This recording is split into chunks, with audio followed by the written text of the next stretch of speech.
Hello friend, welcome. मैं उम्मीद करूंगा कि आप सब लोग खैरियत से होंगे। मेरे एक ख़ास दोस्त ने, इफ्तिखार अहमद साहब ने, एक मुझसे क्वेश्चन किया था कि ये बताइए कि ज्ञानवापी मस्जिद का जो मामला चल रहा है और हाई कोर्ट ने मुस्लिम पक्षकार का जो मुस्लिम पक्षकार हाई कोर्ट गए थे, हाई कोर्ट ने खारिज क्यों कर दिया? इसके पीछे क्या वजह है? इसके पीछे लीगल एक्सपेक्टेड क्या है? तो मैं इफ्तिखार अहमद साहब को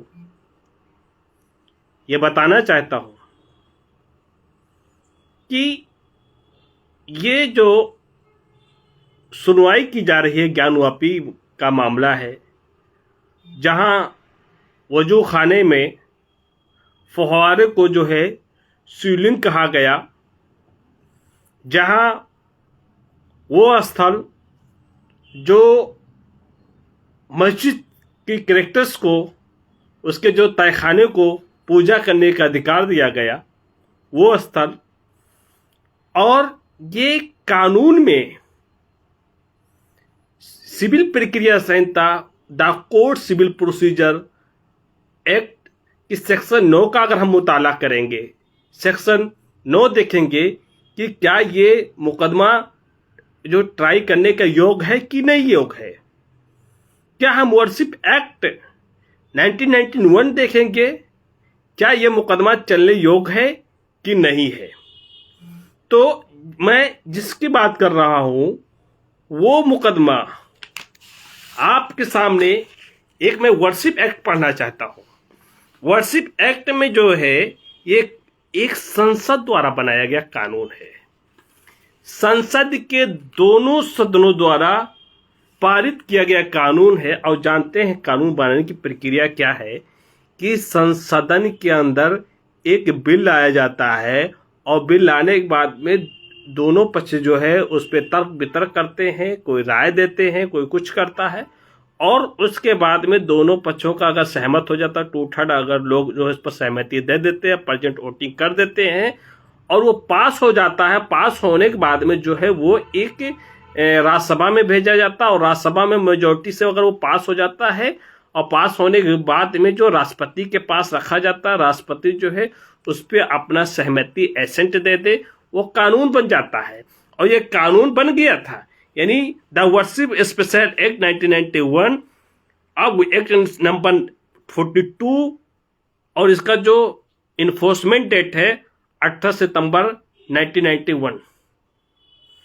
अब सवाल ये है कि जो एक्ट की जो हम कानून की बात करते हैं, अगर इसमें और सेक्शन 9 की अगर हम बात करेंगे सीपीसी की, जो ये मुकदमा चलाया गया है ये संसद द्वारा बनाया हुआ कानून का अवहेलना है। और अगर हम सेक्शन 9 को अगर हम रीड करते हैं सीपीसी को, तो सीपीसी में कहता है कि court to try all civil suit unless barred. भैया, मैं सारे मुकदमे को जो है ट्राई करेंगे जब तक कहीं कोई कानून जो है उस पर जो है मना ना कर दिया हो। मैं सभी सुनूंगा जब तक मना ना कर दिया गया हो। भैया, मना कहाँ क्या किया गया है? ये वर्शिप एक्ट में मना किया गया है, सेक्शन 3 में, bar of conversion of place worship. मैं इफ्तिखार अहमद साहब को बताना चाहता हूं कि यहां मना किया गया, और मना करने के बावजूद में, कितनों दिनों के बावजूद में, एक पूजा का अधिकार को बनाकर वाद ऑफ काज ऑप्शन पैदा करके कि मुझे वहां पूजा नहीं किया जाता। एक विशेष वर्ग के लोग वहां पूजा करते थे और वो पूजा करने का अधिकार मांगते थे कि 1999 में जो है वहां जो ज्ञानवापी मंदिर के जो है चारों तरफ जो है बैरिकेडिंग कर दी गई, जाल लगा दी गई, ताकि वहां ज़्यादा कोई रूल ऑफ लॉ का कोई ज़्यादा वायलेशन ना हो और शांतिपूर्वक तरीके से दोनों धर्म के लोग जो है कोई विवाद ना पैदा करे। तो उस वजह से जो वो लगाया गया है। लेकिन सवाल है कि कानून का है, क्या कानून इसे इजाजत देती है सुनने के लिए कि नहीं सुनने के लिए इजाजत देती है? हम कानून को देखेंगे, क्योंकि कानून जो है ये कहता है कि जो है वर्शिप एक्ट के अकॉर्डिंग सुन नहीं सकते। मना किया गया है। हम पढ़ना चाहते हैं, पहले सेक्शन 9 सीपीसी पढ़ना चाहते हैं, फिर सेक्शन 3 पढ़ेंगे, फिर सेक्शन 5 पढ़ेंगे, सेक्शन 4 पढ़ेंगे। क्या ज्ञानवापी मस्जिद का जो स्टेटस है, क्या वो ज्ञानवापी मॉस्क की जो मस्जिद है, क्या वो मंदिर की जगह है कि नहीं है, ये सारी चीजें हम समझने का प्रयास करेंगे। अब ये कहता है कि the court shall subject to the provision here contain have jurisdiction to try all suit of civil nature accepting suit which their cognizance of is either especially or implied barred। अब इसका मतलब, कहने का मतलब है कि जब तक कोई कानून अगर विशेष तौर पे मना ना कर दिया गया हो, कोई स्पेशल लॉ ना बनाया गया हो, तब तक हम सारे मुकदमे सिविल नेचर के हम सुनेंगे। अब भाई सिविल नेचर के मुकदमे क्या होते हैं? जो फौजदारी यानी आपराधिक मामला ना हो, वो सारे मुकदमे जो है हम सिविल के तहत सुने जाते हैं। जैसे फॉर एग्जाम्पल क्या है कि मंदिर या अन्य धार्मिक स्थल संबंधी कोई वाद हो, या पूजा का अधिकार हो, या धार्मिक या जुलूसों का अधिकार हो, या मुर्दा दफनाने का कोई अधिकार हो, कोई वाद हो, या दीवानी अपराध कोई कंपनसेशन प्राप्त करने के लिए हो, या स्पेसिफिक रिलीफ एक्ट के हो, या पार्टनरशिप के लिए हो, या राइट टू वोट के लिए हो, या राइट टू रोड के लिए हो, या विवाह डाइवोर्स और ये सारी चीज़ों के लिए हो, या लेख के लिए कोई वाद हो। ये काफी सारे लिस्ट है कि ये सिविल सूट है जो क्रिमिनल ना हो। अब मैं बात करता हूं सेक्शन जो है 3 का, मैंने सेक्शन 9 पढ़ा है सीपीसी, सेक्शन 3 की बात कर रहा हूं। Worship the place worship act, the place worship act में ये कहता है कि bar of conversion of the place of worship, bar of conversion of place of worship, no person shall, कोई भी व्यक्ति, शेल कन्वर्ट एनी प्लेस, कोई भी व्यक्ति कन्वर्ट नहीं कर सकता है कोई भी प्लेस ऑफ वर्शिप को। एनी रिलीजियस, कोई भी धर्म का व्यक्ति हो, किसी को मस्जिद को आप जो है गुरुद्वारा नहीं कर सकते हो, ना मस्जिद जो है मंदिर बदल सकते हो, ना मंदिर के जगह पर चर्च बदल सकते हो। Religious denomination or any section thereof into a place of worship of different section of the same religious denomination of the different religious denomination or any section thereof, any section thereof. अब बात यही कह रहा है जनाब कि वो जगह, ये कानून कब की बात करता है कि अगर 15 अगस्त 1947 में जब देश आजाद हुआ, और देश आजाद होने के बाद में कोई भी मंदिर मस्जिद के स्थान के साथ कोई भी धर्म के लोग जो है उसे छेड़छाड़ नहीं करेंगे। और होता क्या है कि हमारे सामने जो है इसमें एक एक्सेप्शन दे दिया गया, सेक्शन 5। सेक्शन 5 ये कहता क्या है कि जो है ये act not to apply to Ram Janma Babri मस्जिद, राम जन्मभूमि बाबरी मस्जिद पर ये द प्लेस वर्शिप एक्ट जो है ये अप्लाई नहीं होगा। ये स्पेशल प्रोविजंस है, द वर्शिप एक्ट एक स्पेशल प्रोविजंस है।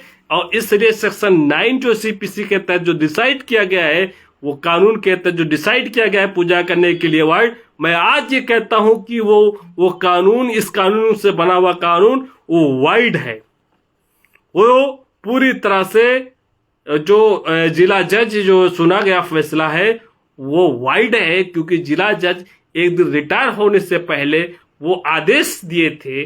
और वो क्या है कि अगर वो आदेश एक लाइन जो है पत्थर सा मील साबित होगा, लेकिन बिल्कुल गलत है, वो गलत है। उनको किसी भी इनाम से नवाजा जाएगा उसका अलग बात है, लेकिन उन्होंने जो ये कार्य किया है और कार्य की जो प्रकृति है वो गलत है, रॉन्ग है, रॉन्ग है, रॉन्ग है। मैं ये कहना चाहता हूं कि अगर ये एक्ट जब तक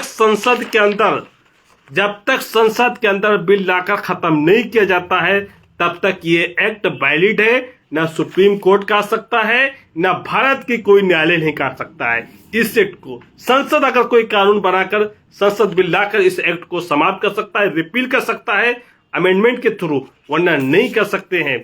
ये कानून का वैलिड रहेगा और सुप्रीम कोर्ट को इसको जो है मानना पड़ेगा। आज नहीं कल ये सुप्रीम कोर्ट को मानना पड़ेगा। और वो जो ज्ञानवापी का जो फैसला है, जो पूजा करने का अधिकार दिया गया है, एक दिन उसे स्टे करना पड़ेगा।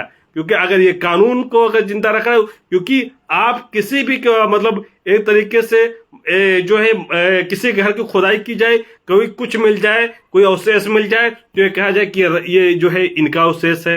या किसी का अगर किसी जगह पर बौद्ध की कुछ पत्ती मिल जाए कि ये बौद्ध का जगह है, तो ऐसे करते हैं भारत के विभिन्न स्थल को खुदाई कर दी जाए और ये कहा जाए कि हाँ ये सब हमारी है।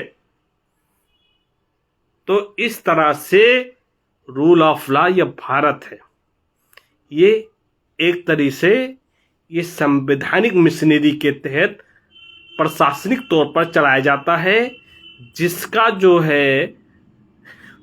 जो संरक्षक इस देश का जनता के साथ साथ सुप्रीम कोर्ट भी है। सुप्रीम कोर्ट में गए अलग बात है कि रेमेडी नहीं दी गई, हाई कोर्ट में गए यह अलग बात है कि सुना ही नहीं गया, और ये रिसीवर चिल्लाते रहे रिसीवर अपॉइंट करिएगा या कलेक्टरेट को रिसीवर अपॉइंट कर दिएगा, इसका जो नेचर ये है। लेकिन इस एक्ट को जो है नजरअंदाज कर दिया गया है, 1919 द वर्शिप एक्ट को। ये संसद का कोई कानून बनाए वो वैलिड होता है, लेकिन ये एक्ट को वैलिड नहीं किया गया है। ये देश के साथ एक तरह से कहा जाए ये कि काला इतिहास, काला अध्याय चल रहा है। इस कानून को वैलिड नहीं किया गया। और उसके बाद में इस कानून में ये कहा गया कि सेक्शन 4 को अगर हम रीड करेंगे तो सेक्शन 4 में कहता है declaration a to religious character of certain place worship bar of jurisdiction of the court.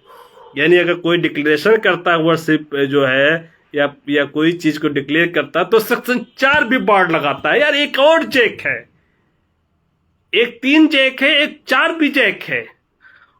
क्या बात है यार, बहुत गजब का एक ट्रिक बना। तो उसके बावजूद में भी देश में सुनवाई हो रही है और देश की न्यायपालिका सुन भी रही है।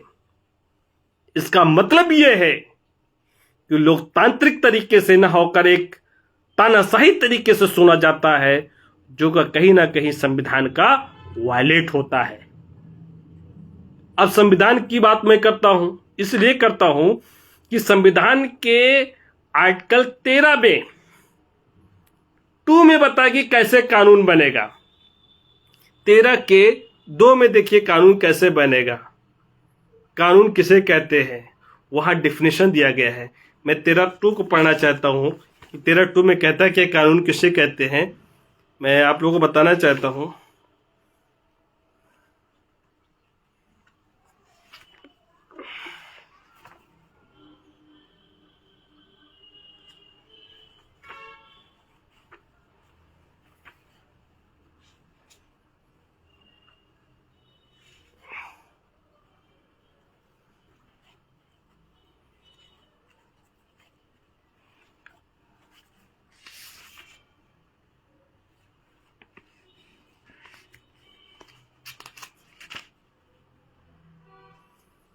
उसमें मूल विधि वो होते हैं जिसमें आदेश, अध्यादेश, नियम, उपनियम, स्थानीय प्राधिकारी द्वारा बनाया गया कोई नियम, नगर निगम क्षेत्र द्वारा बनाया गया कोई नियम, उसके तहत कानून बनते हैं। और ये कानून संविधान देता है। और संविधान के जो है एक तरह से कहा जाए कि 13 से फंडामेंटल राइट्स शुरू होता है, 13 से लेकर 32 तक। अब फंडामेंटल राइट के तहत इसका वायलेट किया गया है और ये बेसिक स्ट्रक्चर का वायलेशन है।